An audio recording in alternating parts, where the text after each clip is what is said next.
С появлением в комитете Михалкова знаменитого спортсмена, профессионального бойца смешанного стиля Хабиба Нурмагомедова организация заработала с новой силой. Хабибу Нурмагомедову все чаще доверяют опасные проверки, а женская часть комитета, актрисы Вера Алентова, Ирина Муравьева, Наталья Варлей и Яна Поплавская, находятся под надежной защитой. Ну а буквально на днях Хабибу Нурмагомедову и его товарищу по проверке, известному композитору Раймонду Паулсу, удалось одержать настоящую победу. Сотрудники комитета смогли раскрутить коррупционный клубок незаконного спортивного бизнеса в городе Москве, который принадлежал известным публичным личностям Дмитрию Пескову и Филиппу Киркорову. Данное событие закончилось весьма печальными последствиями для хозяев бизнеса.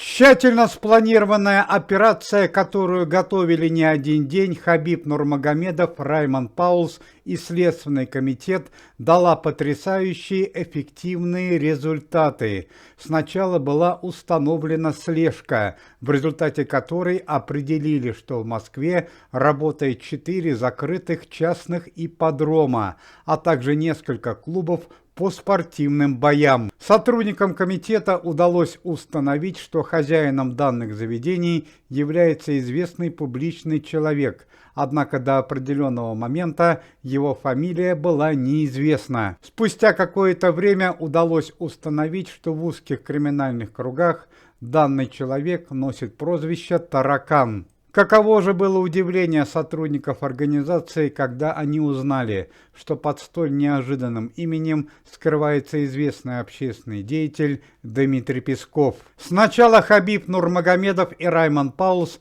побывали на нескольких спортивных заездах частных ипподромов и выяснили серьезные правонарушения в работе данных заведений.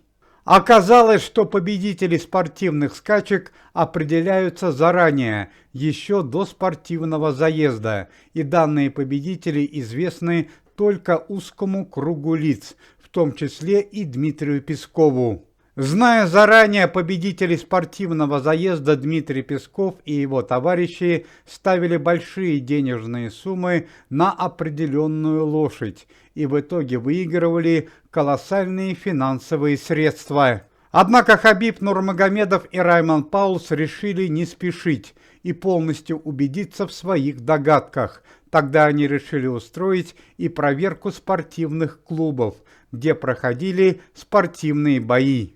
Как известно, в частных спортивных клубах проходят бои без правил, где победители соревнований получают крупные денежные суммы. Также крупные денежные суммы получают и некоторые зрители, которые ставят денежные ставки на того или другого участника боя.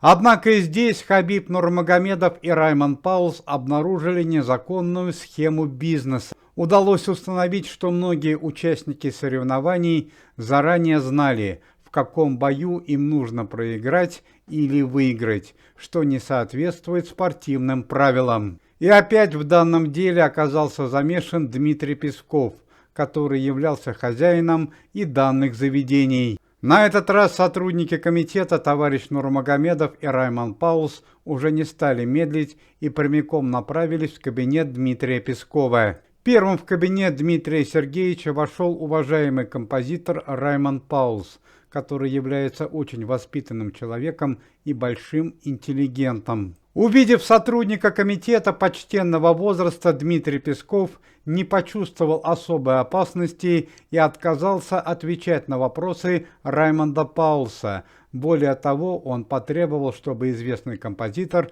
покинул его кабинет. Ну а позже настала очередь Хабиба Нурмагомедова, появление которого в кабинете стало полной неожиданностью для Дмитрия Пескова. Достоверно неизвестно, что произошло после диалога Дмитрия Пескова и Хабиба Нурмагомедова. Однако после общения со знаменитым артистом к спортивному залу подъехала бригада скорой помощи, и Дмитрия Пескова на носилках вынесли из кабинета и поместили в карету скорой помощи.